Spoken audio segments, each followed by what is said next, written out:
Queridos, paz do Senhor, eu quero mais uma vez compartilhar um texto bíblico com todos vocês. Hoje nós vamos falar sobre a necessidade de ordem no culto. A necessidade de ordem no culto. Parece que nestes dias essa questão da ordem, o princípio da ordem dentro do culto público tem se perdido.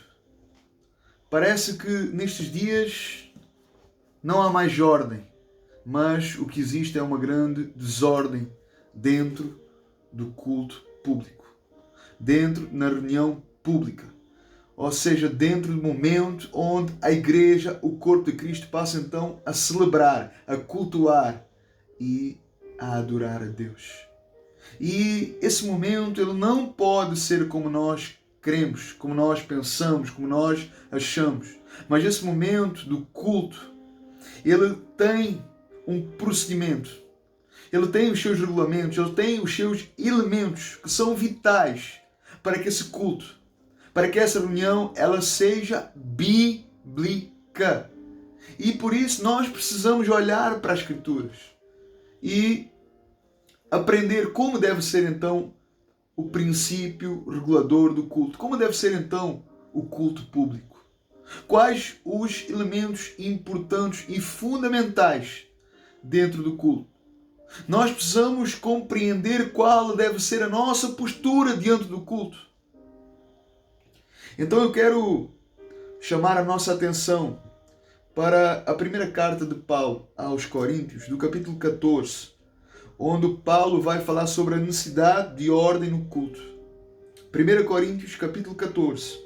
Nós vamos ler o versículo 26, 27 e 28, que diz assim: Que fazer então, irmãos?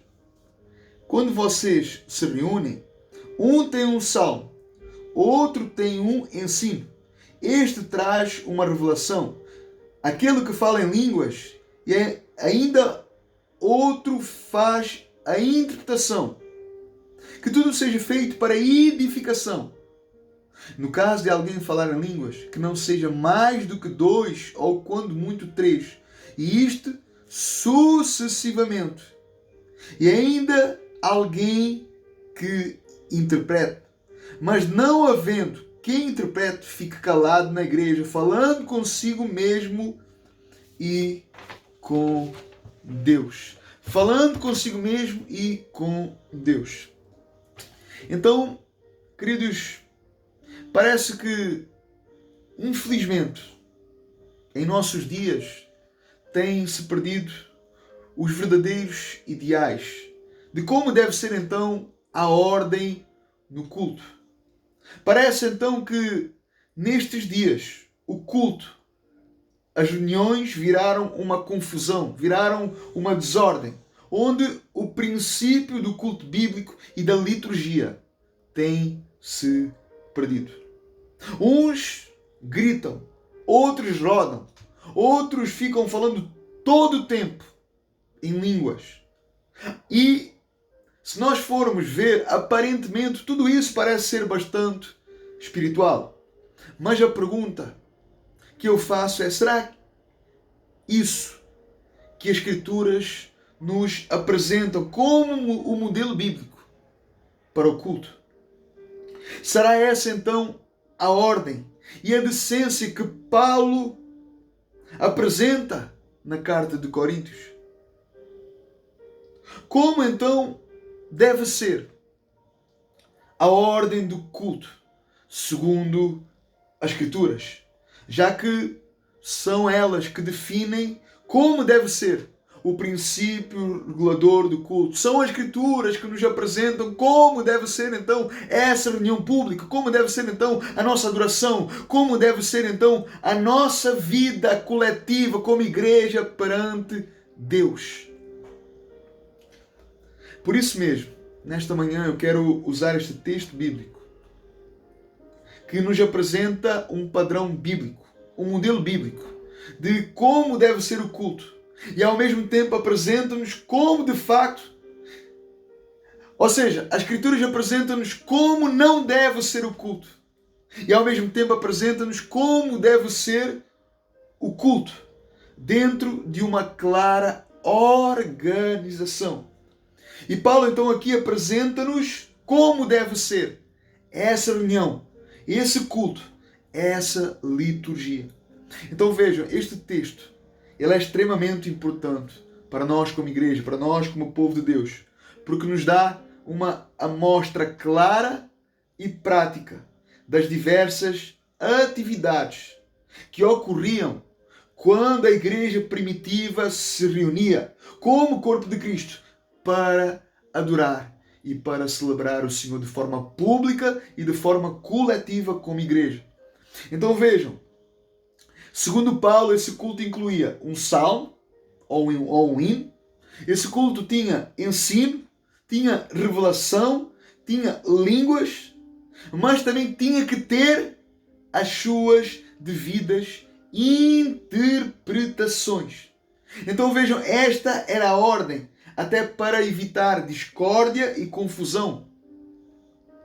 Por isso Paulo apresenta então esta descrição do culto da igreja primitiva, que enfatizava que todos os elementos ou que todas as atividades deveriam ser feitas com decência e ordem. E o objetivo principal, o objetivo máximo, o foco principal era de edificação para toda a igreja, para todo o corpo, para todos os membros, homens e mulheres. Vejam que do versículo 27, Paulo fala sobre o falar em línguas, no sentido de haver ordem e não desorganização, no sentido de que enquanto aquele que falasse, os outros tinham que estar então calados, aguardando a sua vez.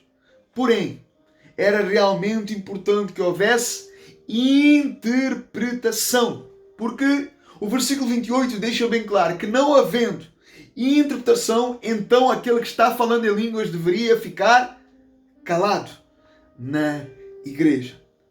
Porque o culto engloba o corpo completo. E as línguas edificariam somente a própria pessoa que estaria falando. E não havendo então interpretação para edificação agora do corpo, dos homens e mulheres, do povo, então esse homem que estava falando, essa mulher que estava falando em línguas, tinha que se calar imediatamente. Então vejam, este é o princípio. O culto tem que ter ordem. Ele deve seguir estes elementos que são vitais. Vejam, deve conter o salmo, a oração, a confissão, o ensino, a exposição das Escrituras. E pode ter sim a profecia e as línguas, porém com a interpretação. Não havendo estes dois elementos, ou seja, línguas e profecias, e não havendo então interpretação, estes dois princípios, ou estes dois elementos, são então excluídos, retirados. Não significa que não possam estar dentro do culto, mas eles têm que estar, ao estar dentro do culto, as línguas e a profecia devem estar dentro e em conformidade com as Escrituras sagradas, como a palavra de Deus ensinam. Ou seja, a profecia precisa ser julgada e as línguas precisam ser interpretadas. Se não houver, cale-se. Então vejam, se eu não respeito, se eu não sigo este princípio, se eu não sigo este modelo, eu estou deixando então de seguir o padrão das Escrituras, para seguir então o meu próprio padrão, o qual eu próprio estabeleço como correto, como certo, como aquilo que eu penso, como aquilo que eu acho. E isso é pecado, porque o que predomina não é o que eu acho ou o que eu penso, mas o que as Escrituras dizem e ensinam. E elas mostram, queridos, como deve ser o culto e como deve ser o nosso comportamento como corpo, como igreja, diante do culto, diante do princípio do culto. Então nós precisamos, queridos, deixar de ser meninos, Nós precisamos deixar de ser necios. Nós precisamos abandonar alguns preceitos errados, abandonar a superficialidade e entender que a maior espiritualidade, ela não está nas línguas, ela não está nas profecias, ela não está nos movimentos, ela não está no peso do meu grito ou nas minhas emoções, mas está no peso e na influência que as Escrituras vão ter na minha vida. E se eu obedeço e me submeto às Escrituras, à palavra de Deus, ou não. A reverência, o zelo, o temor e tremor, a obediência, ela depende do meu conhecimento de Deus, do meu conhecimento das Escrituras e do conhecimento do meu próprio estado, que é totalmente dependente de Deus. Então, que nós possamos entender que não é de qualquer jeito, que não é de qualquer maneira. Então, cuidado, para que não abandone este padrão e siga o seu próprio padrão, o seu próprio modelo. Amém? Vamos refletir sobre isso. Vamos crescer, vamos amadurecer, vamos ser homens e mulheres maduros e vamos seguir o princípio de ordem e decência. Deus abençoe a sua vida poderosamente, em nome de Jesus.